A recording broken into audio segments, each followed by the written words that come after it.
साथियों नमस्कार। साथियों, केंद्र सरकार ने एक बड़ा फैसला लेते हुए सैनिकों का अलाउंस बढ़ा दिया है। जो साल में एक बार मिलता था अब साल में 2 बार मिलेगा। इससे सैनिकों की आर्थिक स्थिति में सुधार होगा। हम कह सकते हैं कि केंद्र सरकार ने जो ये अलाउंस बढ़ाया है ये एक तरह से बड़ी खुशखबरी है और मीडिया के हवाले से ये खबर आ रही है। पूरी खबर को विस्तार से जानते हैं। केंद्रीय कर्मचारियों को साल में 2 बार मिलेगा ये भत्ता। पहले मिलता था एक बार। सरकार ने किया बदलाव। केंद्र सरकार ने केंद्रीय कर्मचारियों के लिए एक बड़ा फैसला लिया है। अब उन्हें ड्रेस अलाउंस साल में एक बार नहीं बल्कि 2 बार दिया जाएगा। यह फैसला 7 साल से चली आ रही कर्मचारियों की मांग को ध्यान में रखते हुए लिया गया है। वित्त मंत्रालय 24 मार्च 2025 के जारी सर्कुलर में इसको नोटिफाई किया गया है। डिफेंस कर्मचारियों को मिलेगी राहत। सरकार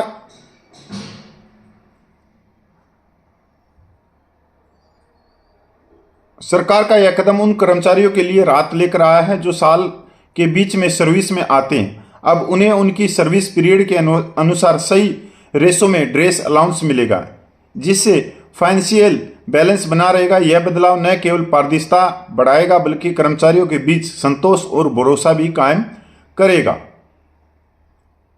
पहले ड्रेस अलाउंस हर साल जुलाई महीने में एक साथ पेमेंट किया जाता था, जिससे उन कर्मचारियों को नुकसान होता था जो जुलाई के बाद सर्विस में शामिल होते थे। अब नए प्रो रेटा पेमेंट प्रोसेस के तहत कर्मचारी को ज्वाइनिंग के महीने से अगले साल तक जून के पीरियड के आधार पर ड्रेस अलाउंस मिलेगा। क्या है ड्रेस अलाउंस? वित्त मंत्रालय के अगस्त 2017 के नोटिफिकेशन के अनुसार ड्रेस अलाउंस में क्लोथिंग अलाउंस, शू अलाउंस, किट मेंटेनेंस अलाउंस, रोब अलाउंस आदि शामिल होते हैं। यह अमाउंट उन कर्मचारियों को दिया जाता है जिन्हें ड्यूटी के दौरान खास ड्रेस पहननी होती है।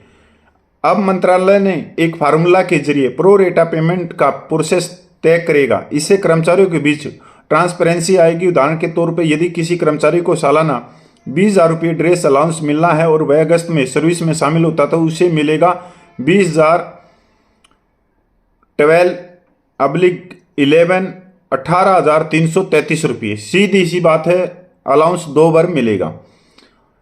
7वें वेतन आयोग के अनुसार सैन्य अधिकारी, वायुसेना, नौसेना, सीएपीएफ, कोस्ट गार्ड को 20,000 रुपये सालाना, पुलिस अधिकारी, एमएनएस अधिकारी, custom, narcotics,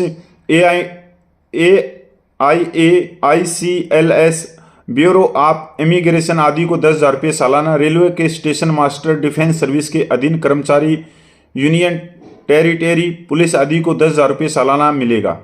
trackman, staff car driver, canteen staff, running staff आदि को 5,000 रुपये सालाना मिलेगा। इससे सबसे ज़्यादा जो फायदा होगा वो डिफेंस के सैनिकों को होगा कि साल में उनको 2 बार ड्रेस का अलाउंस मिलेगा। और 2 बार अगर ड्रेस का अलाउंस मिलेगा तो एक तरह से उनकी आर्थिक स्थिति में सुधार आएगा कि उनको अपने पेमेंट से जो सामान है, ड्रेस हैं, जूते हैं, वो नहीं लेने पड़ेंगे। अलाउंस से ही वो अपना खरीदारी कर सकते हैं। वैसे भी डिफेंस के अंदर ड्रेस का बहुत ज़्यादा खर्च हो जाता है, क्योंकि 2 ड्रेस से भी काम नहीं चलता। कम से कम 4 ड्रेस तो होती हैं। 2 ड्रेस फिर भी वो पेमेंट से लेके पहनेगा। तो नमस्कार, जय हिंद। मैं पूर्व सैनिक कपिल भोजी।